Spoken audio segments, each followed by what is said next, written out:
जय हिंद दोस्तों, क्या हाल चाल। स्वागत है फिर से आपके अपने चैनल मैथ कोर पर। मैं मुकुल फिर से हाजिर हूं आपकी सेवा में।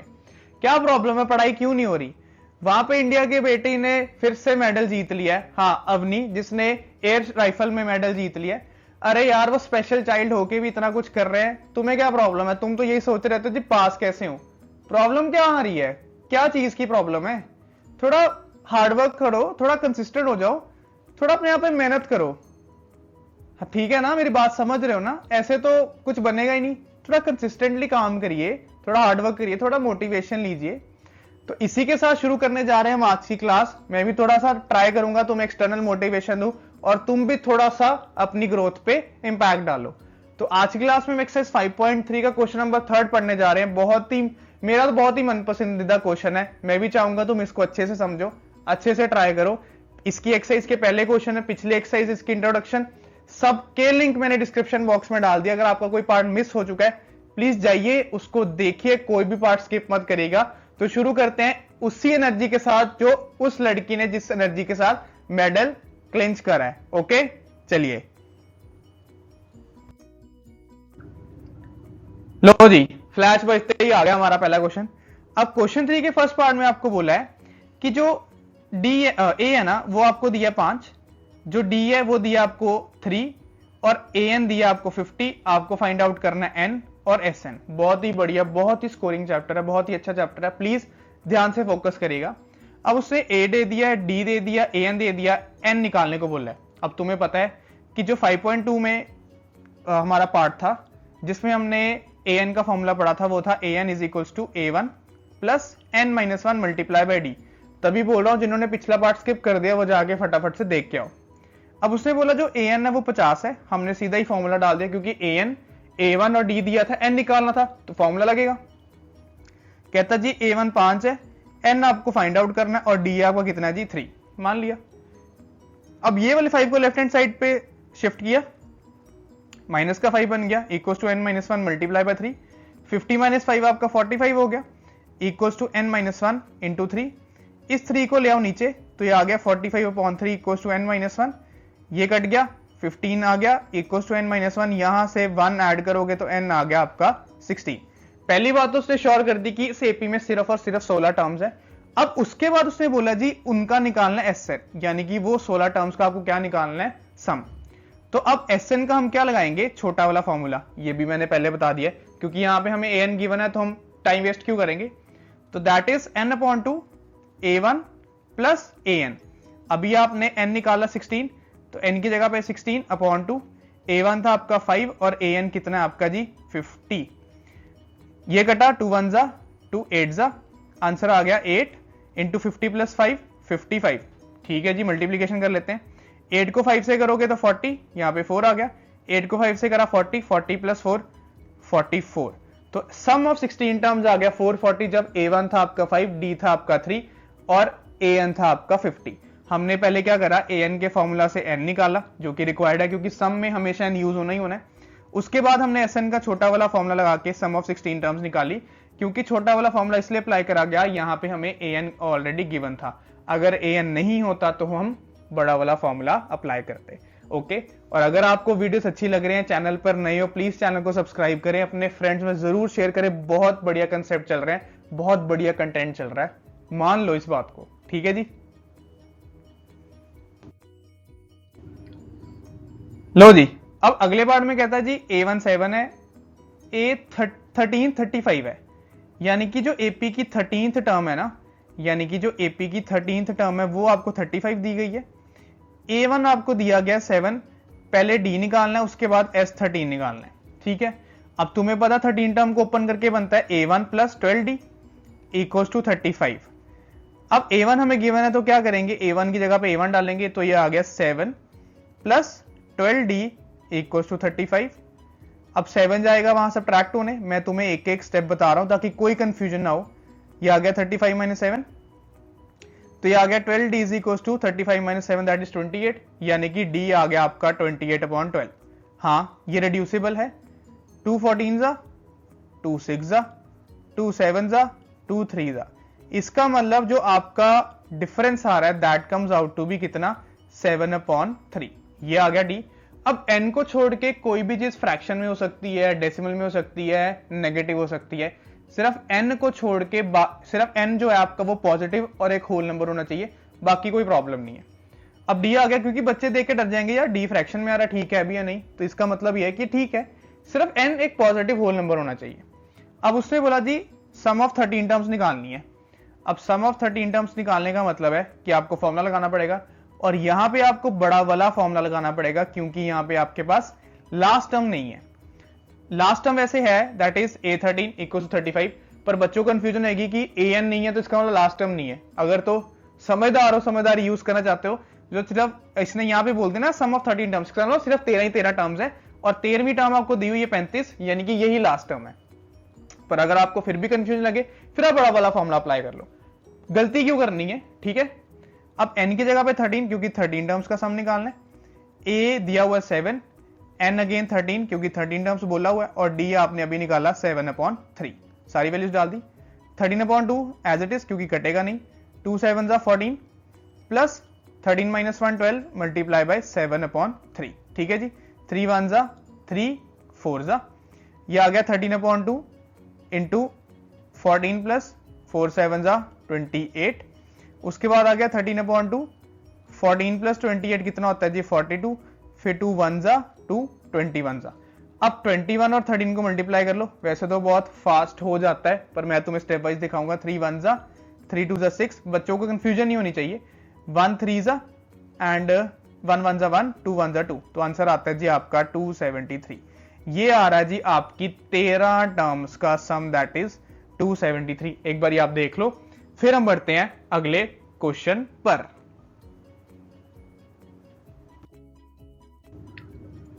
वाह जी वाह। नेक्स्ट पार्ट में आपको बोला है A12 आपको गिवन है 37, कहता जी 12वीं टर्म आपको दी है 37 और D आपको दिया है 3, आपको निकालना है A1 और सम ऑफ 12 टर्म्स। अब सम ऑफ 12 टर्म्स और A12 यानी कि लास्ट टर्म ऑलरेडी गिवन है। अगर आपको ये फॉर्मूला लगाना है छोटा वाला तो भी ठीक है, बड़ा वाला फॉर्मूला लगाना तो भी ठीक है, पर प्रॉब्लम ये है कि आपको अब A1 की रिक्वायरमेंट है, वो कैसे निकालेंगे। अच्छा, ये जो क्वेश्चन 3 के 10 पार्ट्स है ना, ये मतलब रिलेटेबल से हैं। या तो एन का फॉर्मूला लगना है एस एन का, आप दोनों फॉर्मूला से ओपन करो, दोनों की ही यूजेज करनी है और दोनों से ही आंसर निकालने। कंफ्यूज नहीं हो जाना कि यार अब कौन सा फॉर्मूला लगाए, इतना इतना गिवन है, फॉर्मूले वही दो लगने, आंसर वहीं से निकलना है। अब सुनना, अब तुम्हें पता है मैं A12 ओपन करूंगा तो बन जाएगा A1 plus 11D equal to 37। अब D की वैल्यू 3 है, यहां पुट करते हैं, तो A1 plus 11 multiply by 3 equal to 37। यहां से आपका ये आ गया A1 plus 33 equal to 37। A1 आपका आ गया 37 माइनस 33, दैट इज A1 आ गया 4। फर्स्ट टर्म आ गई जी 4। D आपको दी है, N आपको दी है, आप क्या करो बड़ा वाला फॉर्मूला लगा लो। कंफ्यूजन क्रिएट ही क्यों करनी है, अगर तुम्हें पता चल रहा है कि हाँ मेरे को कंफ्यूजन हो रही है, तो हम क्या करेंगे, Sn का बड़ा वाला फॉर्मूला लगा लेंगे। Sn is equal to n/2, 2 times A plus n-1 multiply by D। अब n यहाँ पे उसने बोला 12 टर्म्स का सम निकालना है, तो जहां जहां पे n दिख रहा है वहां पे 12 डाल देते हैं, डाल दिया। A हमने अभी निकाला 4, A की जगह 4, n की जगह पे फिर से 12 और D हमारे पास कितना दिया 3, ठीक है जी। 2 1 2 6 12, ये आ गया। 2 4 8 प्लस 12 से 1 गए 11 को 3 से मल्टीप्लाई किया तो कितना आता है प्यारे बच्चों 33, और 33 प्लस 8 करोगे तो आंसर आएगा 41। फिर मल्टीप्लाई कर लो, 6 1 6 और 6 4 24, तो सम ऑफ 12 टर्म्स आ गया आपका 246, और उससे पहले हमने निकाला था A1। एक बार फिर से देख लो, सारे के सारे रिलेटेबल है, आप कुछ भी नहीं छोड़ सकते, मेहनत करनी है, पढ़ाई करनी है, ठीक है जी।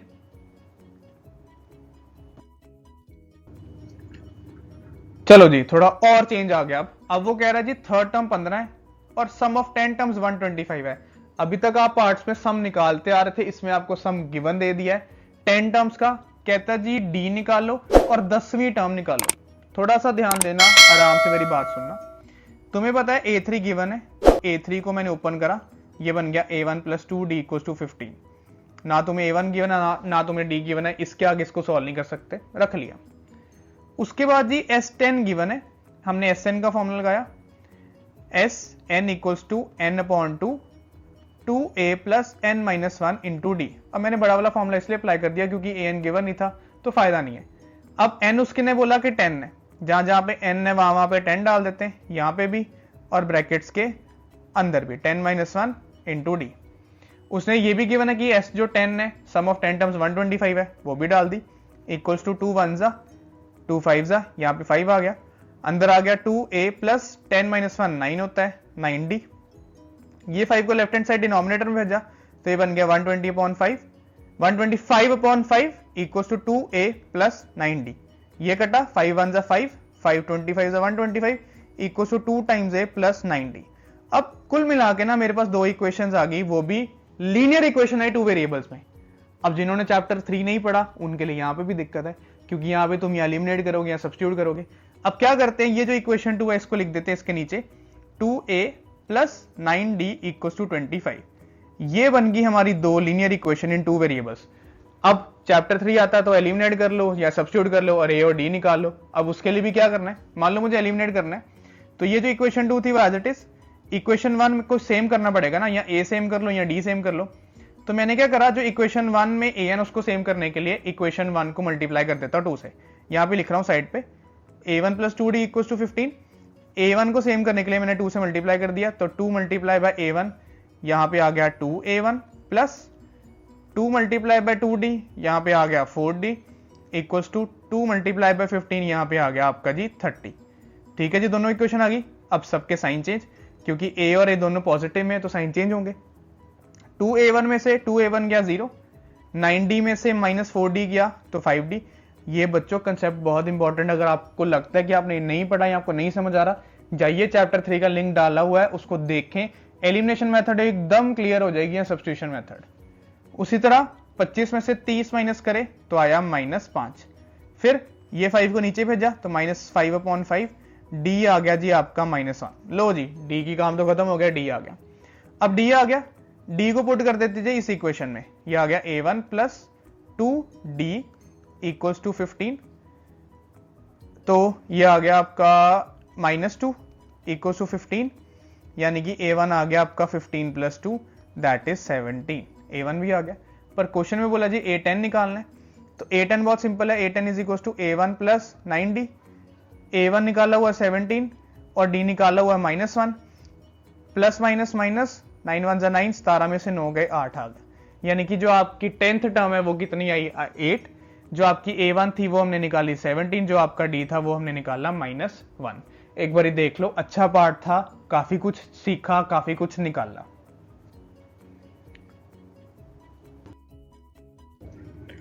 चलिए बढ़ते हैं आज के हमारे लास्ट पार्ट में, जिसमें फिर से उसने d दे दिया और सम ऑफ 9 टर्म्स दे दिए। अब फिर से उसने गेम खेल ली है कि पहले d दे दिया और s9 दे दिया, उससे पहले a दे देता और s9 s समथिंग दे देता, सम ऑफ एनी टर्म्स दे देता था। तो अगेन अब ये जो s9 है ना, इसको ओपन करना पड़ेगा। तो आपने sn का फॉर्मूला लिखा n/2 बड़ा वाला, क्योंकि हमारे पास लास्ट टर्म नहीं तो रिस्क बिल्कुल नहीं लेने का, बिल्कुल रिस्क नहीं लेने का। अब n की जगह पे 9, क्योंकि जो s के पैरों में वही n है, ये वाला, equals to 9/2 2a plus n-1 into डी। S9 की वैल्यू आपको गिवन है 75, यहां पे 75 डाल दो, इक्वल्स टू 9/2, a नहीं गिवन, 9 - 1 8, d गिवन है जी 5, वो यहां डाल दिया, क्रॉस मल्टीप्लाई कर दो 2 पर 9 नीचे, तो ये आ गया 75 multiply by 2/9 equals to 2a plus 8 5 जा 40। 75 और 9 3 से कट जाएंगे, 3 3 जा 3, 25 जा आगे नहीं कटिंग होगी, तो ये बन गया 50/3 is equals to 2a plus 40। अब नेक्स्ट स्टेप यही है कि 40 लेफ्ट हैंड साइड शिफ्ट करो, तो ये बना 50/3 माइनस 40/1 कर देते हैं, इक्वल्स टू 2 टाइम्स a, 3 और 1 कैल्सियम 3, 3 डिवाइड बाय 3 1, 150 जा 50, देन 3 डिवाइड बाय 1 3, 340 जा 120 इक्वल्स टू 2 टाइम्स a। तो ये आ गया 50 में से 120 जाते हैं तो बच्चों आते हैं -70/3 इक्वल्स टू 2 टाइम्स a। ये अब 2 को भी भेजा नीचे, तो यहां से आ गया -70/3 multiply by 2 equals to a। अब यहां पे क्या होगा, इसके बाद कटिंग कर लेते हैं, 2 1 जा 2 35 जा, तो a जो आपका कुल मिला के आ जाता है वो आ जाता है -35/3। अब घबराने की जरूरत नहीं कि a आपका नेगेटिव आ गया, कोई दिक्कत नहीं है, कोई परेशानी नहीं है, बस कैलकुलेशन ठीक होनी चाहिए, कैलकुलेशन ठीक होनी चाहिए, ठीक है जी। अब लास्ट में उसने बोला जी a9 निकालना है। अब तुम्हें पता है a9 को ओपन करो तो बनता है a1 प्लस 8d, है ना, a1 प्लस 8d। अब A1 आपने निकाला -35/3, डी आप कितना निकाल के आए हो जी, डी फ्रैक्शन में निकाला था, नहीं डी दिया वो यार 5, ऐसे कैसे, ये आ गया -35/3 प्लस 8 5 40, 40 के नीचे 1 डाल दो। अब 3 और 1 calcium 3 divide by 3 1 minus into -35 plus 3 divide by 1 3 into 140 120। अब 120 में से 30 जाए तो आते 90, 90 में से और गए 5 तो आया 85/3। तो ये आया आपकी 9th टर्म की वैल्यू। A1 उससे हमने पहले निकाल लिया था -35/3। ठीक है जी, अगर आपको कहीं पे भी डाउट लगे प्लीज कमेंट बॉक्स में जरूर बताइएगा। नेक्स्ट वीडियो में हम इसके अगले पार्ट सॉल्व करेंगे। बहुत स्कोरिंग है, बहुत इंटरेस्टिंग है, बहुत ही मजा आएगा अच्छे से सुनोगे तो। So till then be safe, be happy, bye bye.